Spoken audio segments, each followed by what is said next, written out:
দেখুন, আজকে আমাদের প্রচার আমরা শুরু করেছি মোহাম্মদপুর দিক থেকে। রাস্তায় রাস্তায় আমরা যখন যাচ্ছি, বাচ্চা হোক বা বয়স্ক লোক হোক, যাদের সঙ্গে কথা হচ্ছে ওদের চোখে একটা আশা দেখছি আমরা। সবাই চোখে একটা আশা আছে যে আরও নতুন কিছু চায়, কিছু ভালো হতে পারে এই জিনিসটা। আর যেহেতু আমার চিহ্নটা, প্রতীক চিহ্নটা কলম, কলম মানে শিক্ষা, শিক্ষা মানে বুদ্ধি, বুদ্ধি মানে একটু আশা, আমরা কিছু বদল আনতে পারি, কিছু করতে পারি। কলমের ক্ষমতা, পাওয়ার খুবই বেশি।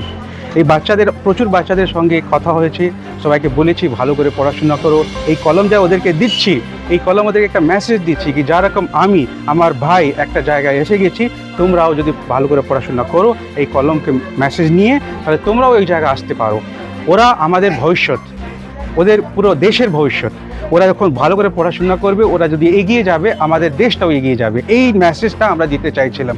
আমাদের এই চিহ্নটা আমরা জেনে বুঝে নিয়েছিলাম যে কলম মানে একটা বিপ্লব, কলম মানে একটা স্ট্রেংথ, কলম মানে একটা ফোর্স।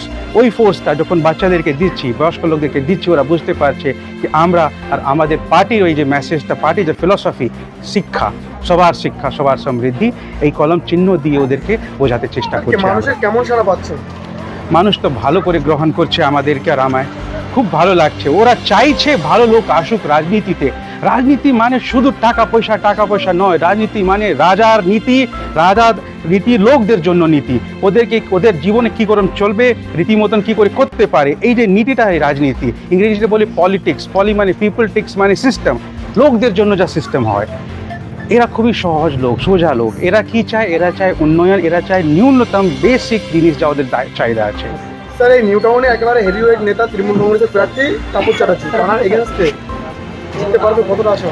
কেন জিততে পারবো না? যখন মানুষ ভালোবেসে যখন ভোট করবে। আর এই বছর ভোট একটু আলাদা করে হবে। নাম্বার 1, ছাপা ভোট হবে না, বুথ রেগিং হবে না, সবাই ভয়মুক্ত হয়ে নির্ভয়ভাবে ভোট করবে। যখন ওরা ভয়মুক্ত হয়ে ভোট করবে, ওরা কাকে ভোট দেবে? যাকে পছন্দ করে বা যাকে ভালোবাসে বা যার উপর ভরসা করতে পারে।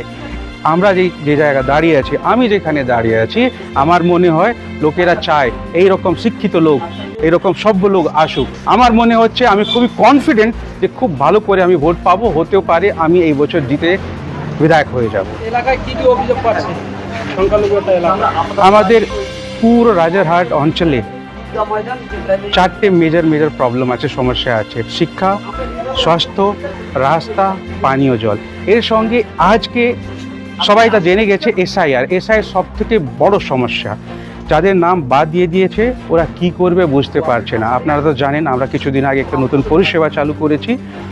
যাদের নাম বাদ দিয়ে দিয়েছে, এই পরিষেবা মাধ্যমে আমরা ওদের নাম আইনিগতভাবে তুলে আনব। যাই হোক, যে কোনো জায়গা আপনি যান, শিক্ষা, স্বাস্থ্য, এই দুটো জিনিস আপনি খুঁজতে পারবেন না।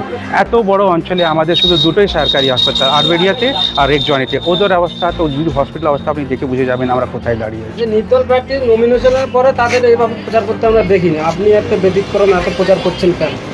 আমি নামের জন্য নির্দল প্রার্থী। আমাদের পার্টি, শিক্ষা সমৃদ্ধি পার্টির রেজিস্ট্রেশন চলছে।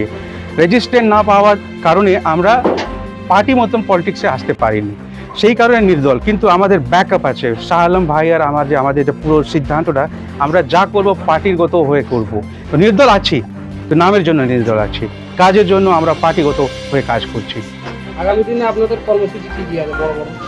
বড় আছে। সব থেকে বড় জিনিস আমি বলেছি, আমি বিধায়ক হওয়ার পরে আমার যে স্যালারি, বিধায়ক স্যালারি আমার বাড়ি যাবে না, ওই স্যালারি লোকদের জন্য যাবে। বিধায়ক তহবিল থেকে 70 লাখ টাকা প্রতি বছর পাওয়া যায়। ওই তহবিল থেকে আমরা আইনি পরিষেবা, লিগাল এইড সার্ভিস আমরা বলি, বিনামূল্য আইনি পরিষেবা চালু করব।